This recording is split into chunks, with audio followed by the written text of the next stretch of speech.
그리고 미리 냉각.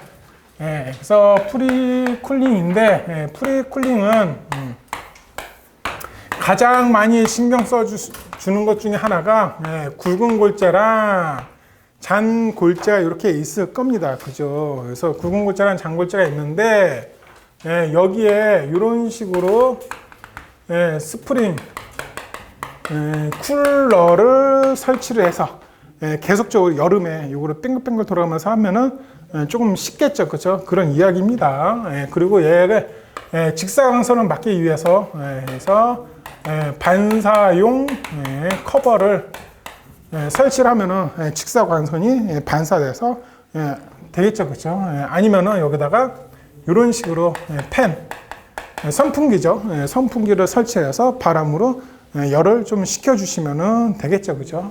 이런 이야기입니다. 그리고 배치 플랜트가 있을 거예요.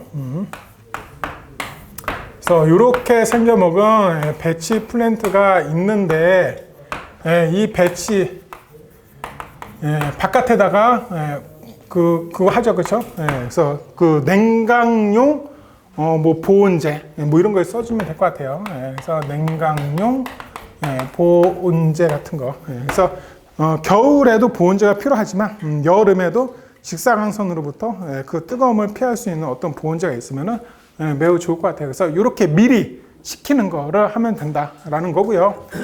그리고 이 물 있죠, 그쵸? 물이 있는데 여기다 이제 예를 들어서 물탱크를 이렇게 해서 하는 건데, 이 물탱크 안에다가 여기다 얼음을 집어넣는데요, 아이스를. 근데 저는 이렇게 한 거를 본 적은 없어요.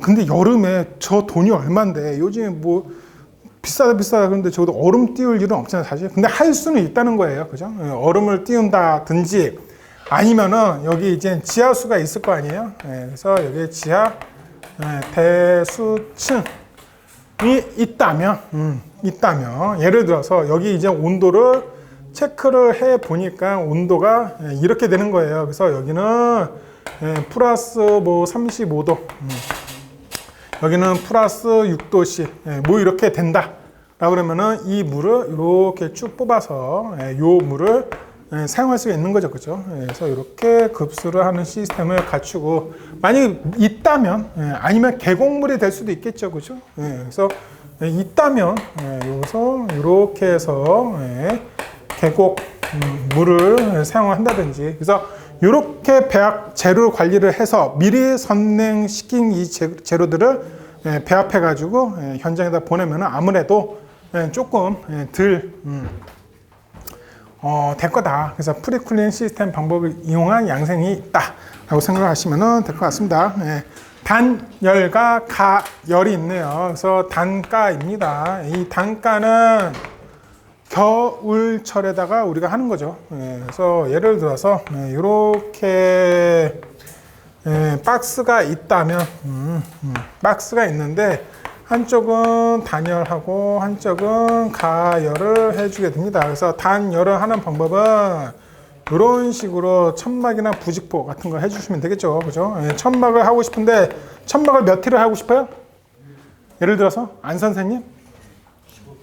15, 너무 두껍지 않아요? 1.5cm인데 천막이 이렇게 두꺼운 천막이 있나? 예를 들어서 뭐 2에서 3mm? 뭐 이런 식으로 해볼까요? 뭐 이런 걸 한다든지, 아니면 여기다가 여기다 이제 단열재를 한다든지, 그쵸? 단열재를 아예 부착을 한다든지, 뭐 이런 식으로 우리가 할 수 있을 거예요. 그죠? 가열을 하는 방법은 요 내부에다가 어떤 등을 밝힐 수 있겠죠. 그죠? 그래서 조금 뜨거운 등 같은 게 있을 거예요. 등을 밝힌다든지, 아니면 현장에서 많이 하고 있는 것 중에 하나는 이렇게 열풍기를 해서 열을 이렇게 한다든지. 그럼 열풍기랑 하는 요 거리는 얼마큼? 뭐 1m 이상 뭐 띄워놓으면 되겠죠. 그렇죠? 너무 가까이 붙여놓으면 안 되니까. 예를 들어서 뭐 1m 이상 이격을 한다든지. 열풍기를 할 건데 그 몇 킬로칼로리, 시간당 몇 킬로칼로리 발견되는 걸로 하시고 싶으세요? 예를 들어서 3만, 그렇죠? 예를 들어서 3만 3만 킬로칼로리 시간당 이런 거 이제 갖다 놓고 뭐 하겠다라고 뭐 이야기를 뭐 할 수도 있을 거예요. 아니면은 여기에 우리가 이제 무엇을 하느냐 그랬더니 그 고체 연료 있죠, 그죠?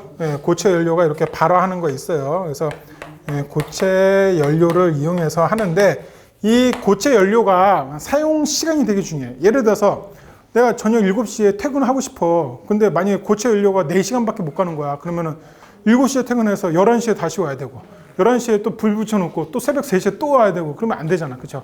그래서 얘는 최소 몇 시간? 최소 뭐 예를 들어서 12시간 발열 뭐 이런 거를 이제 갖다 놔서 쓰면 되겠죠. 그죠? 그래서 이런 식으로 뭔가 하고 있는 거를 지금 제가 다 무엇으로 했어요? 그림으로. 이 그림이 되게 중요해요. 꼭 제가 그린 그림으로 안 그리셔도 돼. 하지만 표현은 어떤 형태든 그림을 그리세요. 근데 본인이 그림을 그리는 건 되게 좋은데 희한하게 그림을 못 그리시는 분이 분명히 있죠. 근데 다 그게 극복이 돼요. 연습을 하시면 다 극복이 되거든요. 나는 안 돼 이런 거 없어. 누구나 맨 처음부터 다 잘하진 않습니다. 하다 보면 다 되는 거니까 그림을 그려서 연습을 해서 이런 식으로 할까? 자, 근데 중요한 것은 만약에 이렇게 썼는데 그냥 무턱대고 그림만 그리고 끝나는 거야. 이러지 마시고 여기다가 쓰세요. 예를 들어 지하수는 어떻게 해야 돼? 지하수는 염분 여부 확인. 뭐 하셔야 될 거 아니에요, 그렇죠? 그리고 단위 수량 시험 및 공기량 테스트 시험 시 영향 분석 뭐 할 수 있을 거 아니에요. 뭐 이런 거 그냥 써 주십시오, 그죠? 그리고 예를 들어서 지하수 이용 시 코스트 분석을 해줘야 되겠죠. 예를 들어서 끌어올리는 돈이 너무 많이 들어. 그러면 뭐 할 수는 없을 거예요. 뭐 이런 거죠, 그죠? 예를 들어서 이런 거 열풍기는 여유분 한 대 상시 배치. 뭐 이런 거 이제 쓸 수 있죠, 그죠? 배치. 쓰십시오. 그래서 그냥 그림만 딱 그리고 나 몰라 이런 답안이 아니라 그림을 뭐 간단히 그리든 어떻게 그리든 상대방한테 저 이게 이건 줄 알아요 라고 설득 정도 할 수 있는 그림을 그리시고 거기다 옆에다가 추가 설명을 조금씩만 붙이십시오. 예를 들어서